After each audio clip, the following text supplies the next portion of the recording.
Assalamualaikum warahmatullahi wabarakatuh. Perkenalkan, nama saya Yogi Arisandi. Di sini saya akan mengajar mata pelajaran biologi. Nah, adik-adik sekalian, pada kesempatan hari ini akan belajar biologi, yaitu tentang keanekaragaman hayati dan juga tentang klasifikasi makhluk hidup. Tanpa berbasa-basi lagi, yuk. Ya, keanekaragaman hayati dan juga klasifikasi makhluk hidup. Oke, jadi kalian nanti akan belajar tentang KD 31, yaitu keanekaragaman hayati, dan juga KD 3.2, yaitu tentang klasifikasi. Oke, kita mulai dari KD 3.1 dulu ya, tentang keanekaragaman hayati. Nah, perlu kalian ketahui bahwasanya apa? Bahwa tidak ada individu satupun yang persis satu sama lain di dunia ini. Bahkan untuk individu atau makhluk hidup yang kembar, itu pun tidak ada yang persis satu sama lain. Kenapa? Coba kalian lihat gambar samping ini. Perhatikan ya. Nah, adik-adik tahu ini apa? Ya, benar sekali.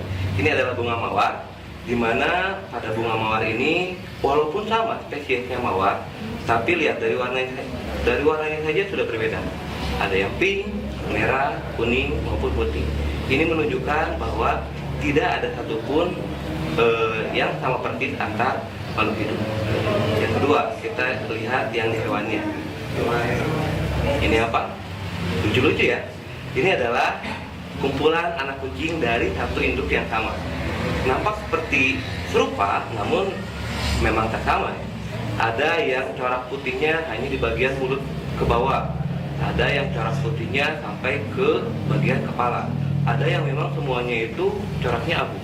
Ini juga menunjukkan bahwa tidak ada satu spesies pun yang serupa, walaupun berasal dari satu induk. Dan satu lagi, kita ambil contoh dari manusia. Kalian tahu ini siapa? Ya, ini adalah artis, ada Michelle Chandrawinata dan Marsha Chandrawinata. Keduanya merupakan orang yang kembar, tapi walaupun nampak mirip, tapi dua-duanya memang tak sama. Ya, itulah definisi dari keanekaragaman hayati. Oke. Nah, selanjutnya biodiversitas atau keanekaragaman hayati itu muncul akibat adanya persamaan dan perbedaan antar makhluk hidup. Lalu perbedaan yang terjadi antara individu ini disebut dengan variasi. Nah, variasi itu timbul atau muncul karena dua faktor. Yang pertama itu karena faktor internal atau sering kita kenal dengan gen. Yang kedua karena faktor eksternal atau akibat dari faktor lingkungan atau biasa kita sebut dengan edasi. Kita lihat ya. Nah, ini ada contohnya. Nah, menurut kalian mana nih yang faktor eksternal maupun internal? Yang mana? Ya, benar sekali. Gambar pertama itu menunjukkan faktor eksternal, di mana keberadaan gen itu menimbulkan yang namanya variasi. Contohnya misalnya orang Papua, ya, itu akan sama selamanya satu keturunan memiliki wajah yang khas seperti ini, ya, di mana warna kulitnya tidak putih atau eksotis dan rambutnya keriting. Berbeda dengan orang non Papua yang memiliki wajah yang khas seperti ini, seperti itu. Itu dikarenakan apa? Dikarenakan karena gen. Yang kedua, ini faktor lingkungan, ya. Nah, ini keduanya merupakan warga dari Pulau Jawa, ya. Namun karena perbedaan faktor lingkungan terjadi sebuah perubahan di mana orang-orang yang hidup di daerah pantai itu mayoritas memiliki kulit yang lebih eksotis dibandingkan orang-orang yang hidup di daerah pegunungan. Nah, karena faktor lingkungan nih, menurut adik-adik itu kenapa? Ya, nah, kenapa yang di pantai itu memiliki kulit eksotis? Karena orang-orang pantai itu daerahnya terlalu panas, kemudian jarang sekali pohon-pohon atau tumbuhan-tumbuhan yang menutupi cahaya matahari sehingga mereka langsung terpapar oleh cahaya matahari. Makanya kulitnya lebih eksotis kan? Seperti itu. Oke, kita lanjut. Nah, selanjutnya tingkat keanekaragaman makhluk hidup. Nah, keanekaragaman makhluk hidup dapat terjadi pada masing-masing organisasi kehidupan, sehingga dapat dikelompokkan menjadi, ada yang tahu berapa? Ya, benar, ada 3. Yang pertama, keanekaragaman gen. Yang kedua, keanekaragaman jenis. Dan yang ketiga, keanekaragaman ekosistem. Oke, kita langsung saja masuk ke keanekaragaman pertama. Untuk keanekaragaman gen, itu keanekaragaman yang timbul pada individu sejenis, pastinya dalam satu spesies. Lalu terjadi pada tingkatan takson di bawah spesies, misalnya pada tumbuhan yang sering dikenal dengan istilah varietas, maupun pada hewan yang dikenal dengan istilah ras. Misalnya nih ya, kalau pada tumbuhan, adik-adik pasti tahu dong yang namanya mangga. Nah, mangga di Indonesia ini itu banyak sekali varietasnya, bukan jenisnya ya.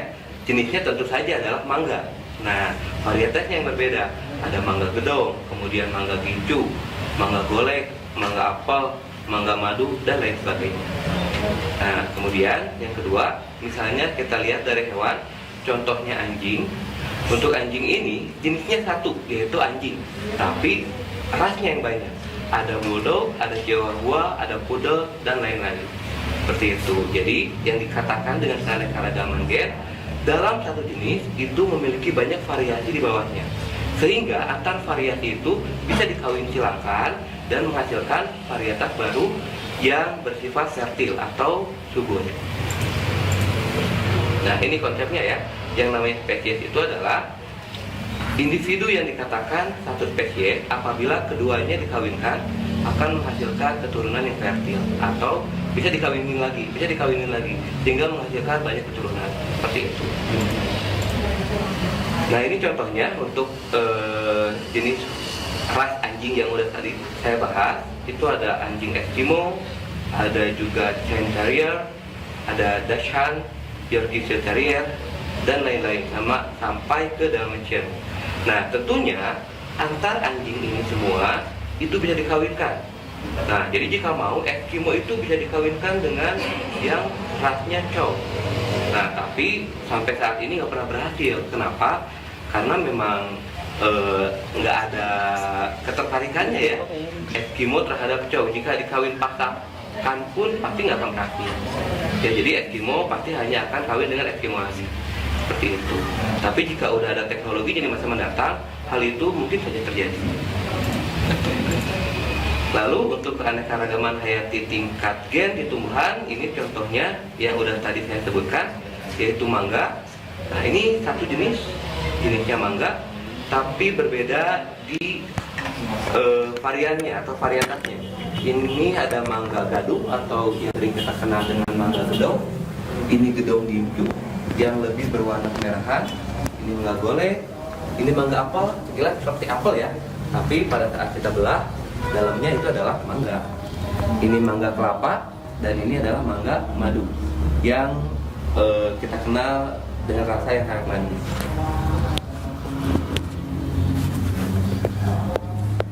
Lalu selanjutnya, yang kedua ada keanekaragaman jenis. Nah, keanekaragaman ini timbul pada individu yang berbeda jenis. Nah, ini benar-benar individunya memang jenisnya yang berbeda. Contohnya seperti ada katak, kodok, burung, kemudian ada reptil, itu kan semuanya berbeda.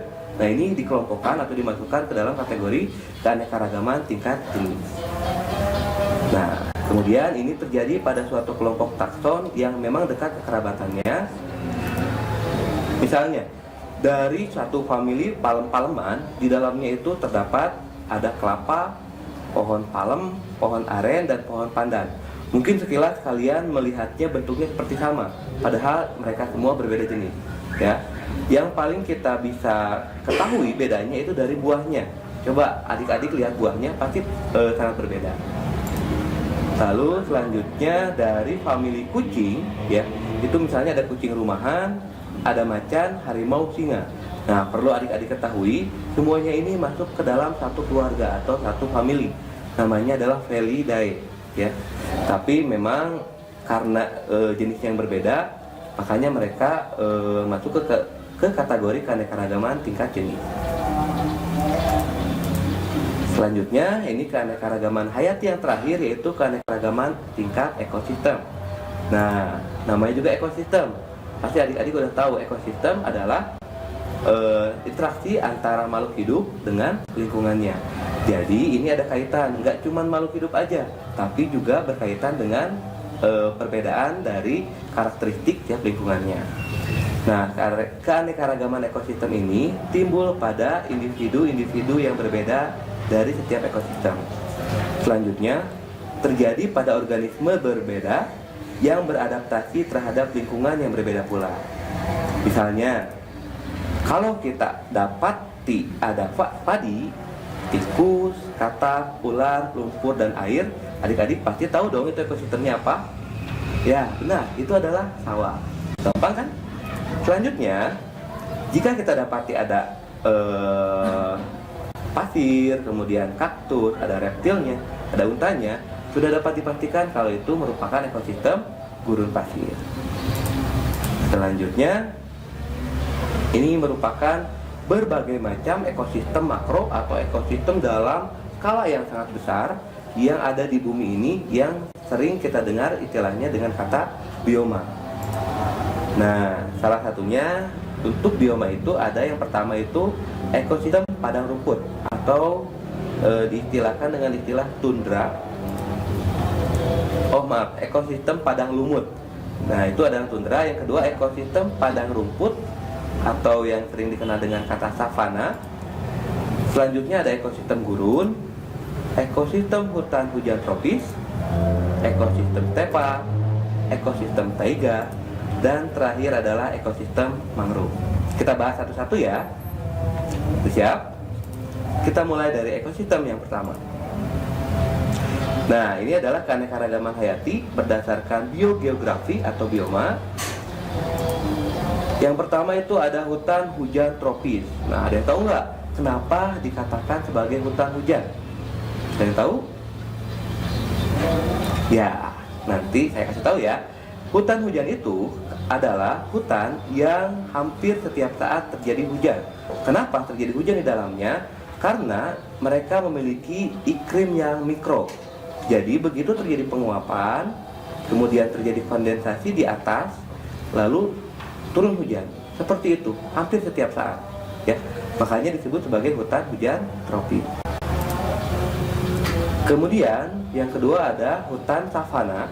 Hutan savana adalah atau daerah savana adalah daerah yang ditumbuhi oleh rumput atau disebut dengan padang rumput tanpa di dalamnya terdapat pepohonan.